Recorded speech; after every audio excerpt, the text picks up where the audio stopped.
Imagine that you've been unemployed and seeking work for months. Government benefit programs have helped you cover rent, utilities, and food, but you're barely getting by. Finally, you hear back about a job application. You receive your first paycheck in months, and things seem to be turning around, but there's a catch. Your new job pays just enough to disqualify you from the benefit programs, and not enough to cover the same costs. To make things worse, you have to pay for transportation to work and childcare while you're at the office. Somehow, you have less money now than when you were unemployed. Economists call this demoralizing situation the welfare trap, one of the many different poverty traps affecting millions of people around the world. Poverty traps are economic and environmental circumstances that reinforce themselves, perpetuating poverty for generations. Some poverty traps are tied to an individual's circumstances, like a lack of access to healthy food or education. Others can affect entire nations, such as cycles of corrupt government or climate change. But the cruel irony of welfare traps in particular is that they stem from the very policies designed to battle poverty. Most societies throughout history employed some strategies to help people in poverty meet basic needs. Before the 20th century, religious groups and private charities often led such initiatives. Today, these are called welfare programs, and they usually take the form of government-provided subsidies for housing, food, energy, and healthcare. Typically, these programs are means-tested, meaning that only people who fall below a certain income level are eligible for benefits. This policy is designed to ensure aid goes to those who need it most, but it also means people lose access as soon as they earn more than the qualification threshold. This means money goes to the people that need it most, but the people that need it most don't get money. I'm sorry, I was just saying words. I thought I was like, big brain moment. I'm an idiot. Regardless of whether or not they're financially stable enough to stay there. This vicious cycle is harmful to both those in poverty and those outside of it. Mainstream economic models assume people are rational actors who weigh the cost and benefits of their options and choose the most advantageous path forward. If those in poverty know they'll gain no net benefit from working, they're incentivized to remain on government assistance. Of course, people work for many reasons, including societal norms and personal values. But income is a major incentive to pursuing employment, and when less people take on new jobs, the economy slows down, keeping people in poverty and potentially pushing people on the cusp of poverty over the edge. Some have suggested this feedback loop could be potentially pushing people on the cusp of poverty over the edge. That man is so down bad.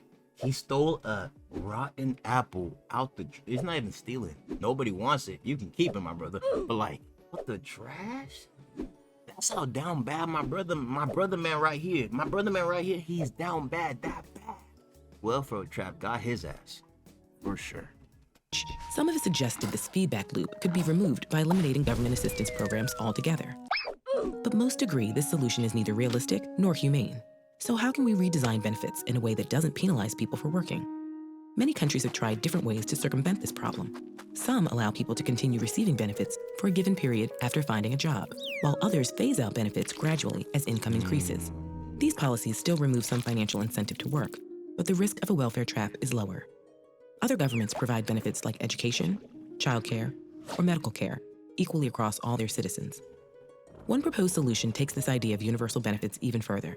A universal basic income would provide a fixed benefit to all members of society, regardless of wealth or employment status. One proposed solution takes this idea of universal benefits even further.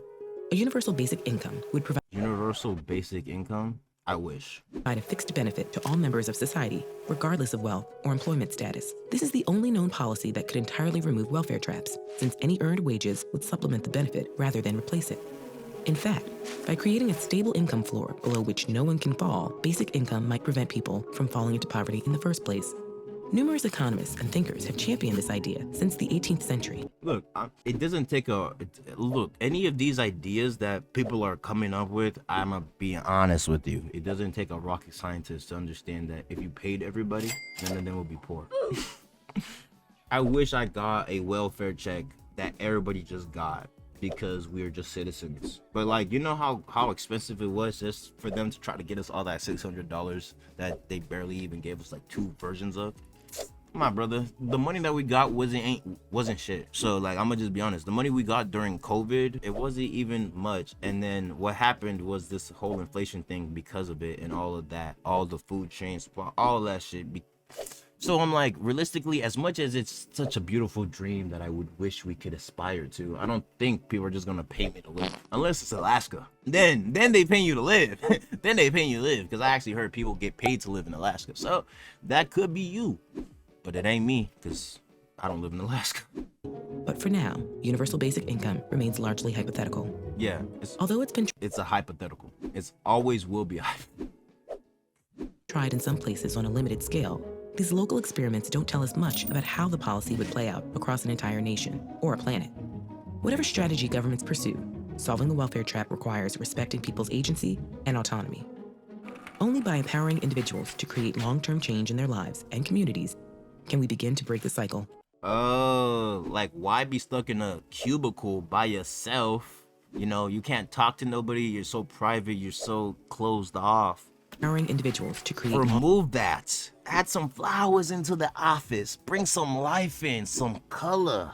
It's gonna boost the creativity. You can talk to your coworkers, bounce ideas off of them, ramp it off of her, and then do a 360 ollie flip off of him, bruh. Turn your environment into a skate park where you can all enjoy each other. That's facts. That's woke as shit. I like it. I like that. I would never, to be honest though, I would never work in a cubicle like that. You know what I'm saying? Like, let me just work at home. Why come to work just to be in a room by myself when I could just work from a computer at home and do the same? You just want me to do that at a place with the rest of y'all? Makes no sense. Like, most of y'all don't see me, don't interact with me. I go about my day in this little cubicle and then I go home. Might as well just work from home because, like, I'm at a computer anyways. long-term change in their lives and communities can we begin to break the cycle of poverty. Agency is a type of power that comes from the marriage of action and choice.